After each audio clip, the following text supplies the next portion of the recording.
So much has changed since God appeared to me one night and told me to follow him to a hotel room with 2 kids and no income. My promise from God was that he would be our home and our endless support. That meant that we would not be without comfortable accommodations and that God would supply all of our needs out of his promise. Back then, God used mostly donations to the ministry to honor his vows to hold us up. The requirement for me was total obedience to share my stories and to follow him in this path. It was a step of obedience to trust God to support us through this blog. That path often caused me to get attacked by blind religious ones and those who had deceit or jealousy in their hearts. It was really painful, but before I even started, God warned me not to put my trust in money or in people, but to only put my trust in him. It was an encounter of intimacy that would forever change my world. God carried us by his promise fulfilled for over 6 years, and he's still holding us up. During Christmas, I decided to write about some of the miracles that God had done, and I gave it out as a gift. That was a mistake. That little book was turned against me, and it attracted a massive attack from an accusing spirit that was not led by God. After the attack happened, there were very few donations coming in, and many who once claimed to love and support us turned against us. I really saw how weak man's love was, but I also saw how indestructible God's love was.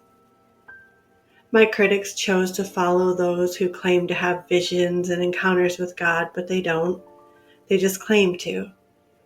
I never put men on a pedestal, no matter how popular they are, because they are not always who they say that they are. Meanwhile, I endured some of the hardest times of my life. During the hard time, God was reminding me of the 6 years of testimonies he has given me of seeing his love materialize endlessly. I went into a deep despair and I went down into a really dark place. I wasn't sure I even wanted to do this anymore or even be in this world because I was so appalled by how unkind man can be. I was sickened by the lack of love and mercy. I couldn't believe that a gesture of love was returned with a slap in the face from the accuser. It was heartbreaking, and yet Jesus met me in that darkness. And out of the deep darkness of misery, I beheld the absolute beauty of God's promises shining like glittering stars. Even though I lost hope for people, I was rescued by God's promise again and again. I fell in love with God all over again, and that dark time that I endured only caused me to lean into Jesus even more.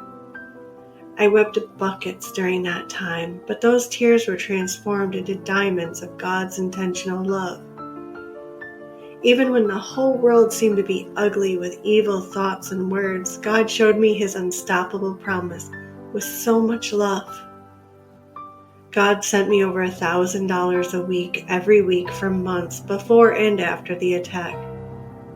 Even in the chaos of attacks and bitterness from the unkindness of man, I was receiving bouquets of love from Jesus. Because of the cost of where we stayed, there were some weeks when I ate less, but God never failed to uphold his promise and supply all of our needs. God generously covered all we needed, even when I could no longer be friends with men. God honored his promise that even if the whole world turned against me, his promise would stand.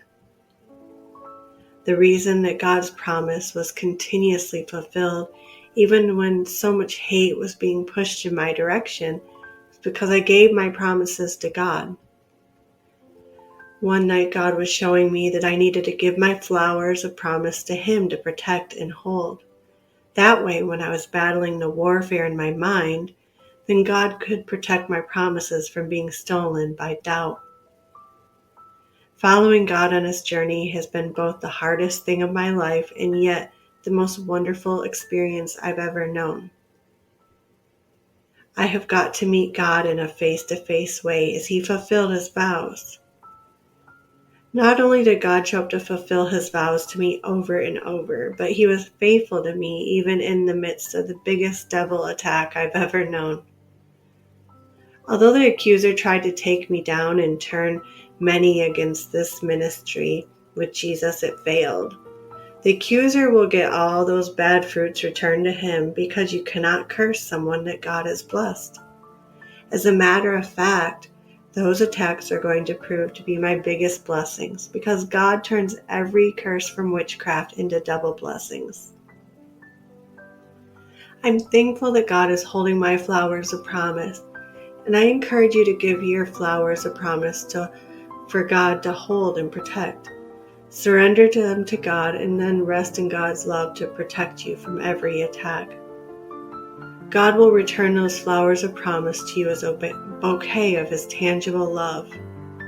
His love grows through anything, and nothing, not even those who claim to love God but don't, can separate us from God's love. It is one thing to say that God has said things, but it is another thing to actually see those promises bloom as miracles through the most difficult places. Going through such a painful time gave me intimate encounters with God's love that revitalized my life. I'm thankful that Jesus has been there and to cause his promises to bloom for us throughout all these years, and I'm even more thankful that no one can take that away. The flowers of promise are in the safety of God's refuge. Even when I suffered from horrible attacks and accusations, God was fulfilling his promises of love to us continuously. I love God's promises, and I would rather be entwined with Jesus than any place else in the world. Nothing can separate a love like that. It doesn't matter what the critics say that they are. Love does not lie. God's promises to us are made of his intentional love.